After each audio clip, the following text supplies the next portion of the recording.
আমাদের মতো অতি সাধারণ গরিবদের মূল্য এই সমাজের কেউই করে না। এক কথায় বলা চলে, এখনকার দিনে মানুষ মানুষকে নিয়ে যে দুটো চারটে কথা বলবে সেই সময়টুকু কিন্তু এখন আর মানুষের নেই। এখন এতটাই সকলেই যে যার কর্মজীবনে ব্যস্ততা, পেটে টান থাকলে সমস্ত পরিস্থিতিতেই কিন্তু আমাদেরকে কাজ করে যেতে হয়, সেটা ঝড় বৃষ্টি হোক আর যাই হোক না কেন।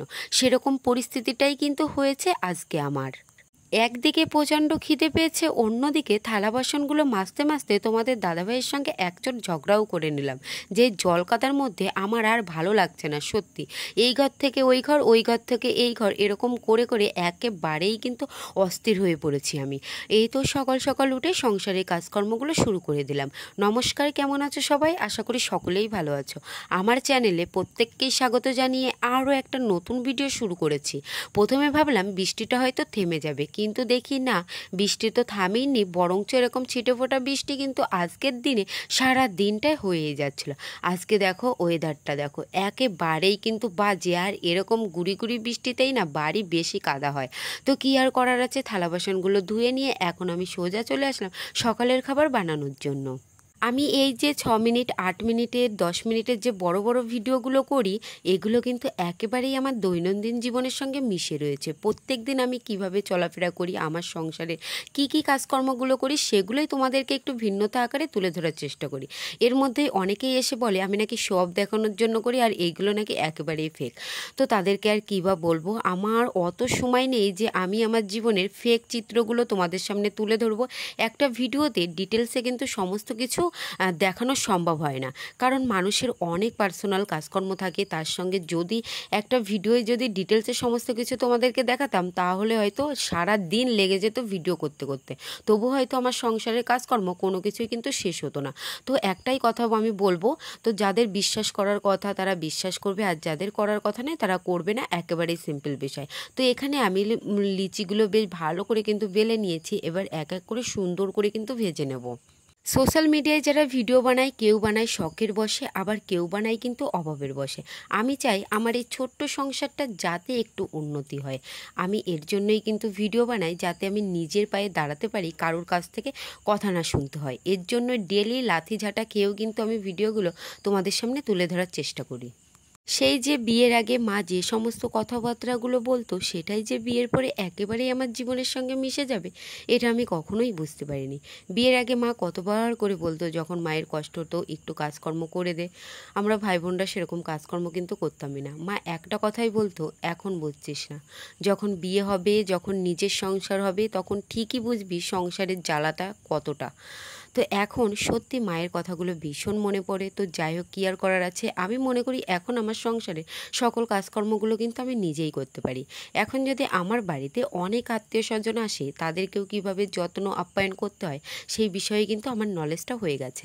তো সকালের খাবারটা দিয়ে দিয়েছি, তোমাদের দাদাভাইও খেয়ে চলে গেছে। আর অন্যদিকে এখন আমি দুপুরের রান্নাটা বসাবো। আর গাছে চাল কুমড়ো ধরেছিল দুটো, তো এই দুটো চাল কুমড়োই কেটে নেবো। ভাদ্র মাসে যেহেতু চাল কুমড়ো খাওয়া যাবে না, তাই ভাবলাম যে আজকে এই চাল কুমড়ো দিয়ে চিংড়ি মাছ রান্না করব। তাই একটা চাল কুমড়ো আমি কেটে নিয়েছিলাম, আর একটা চাল কুমড়ো কাটতে উঠিয়েছিলাম আমার দাদার ছেলেকে।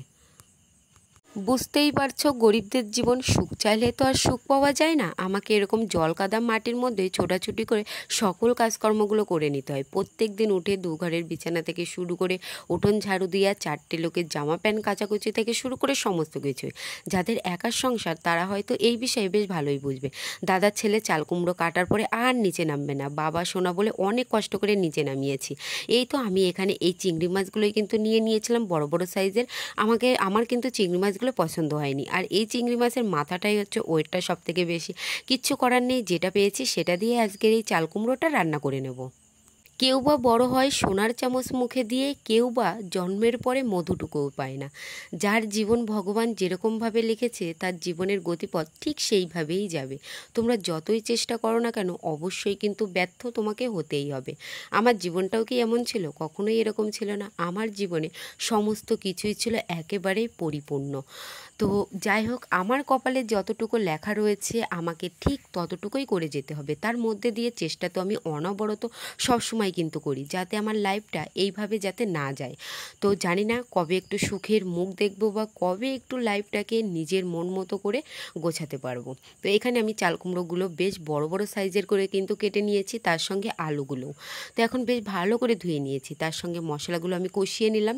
কষিয়ে এখন এই সমস্ত কিছু কিন্তু এর মধ্যে দিয়ে দেবো, যে চাল কুমড়ো তার সঙ্গে আলুটা কেটে রেখেছিলাম বড় বড় সাইজের করে। মশলার মধ্যে এখানে আমি দিয়েছি টমেটো কুচানো, তার সঙ্গে পেঁয়াজ কুচানো, কাঁচা লঙ্কা কুচানো, আর একটু লঙ্কার গুঁড়ো দিয়েছি, লবণ আর হলুদ।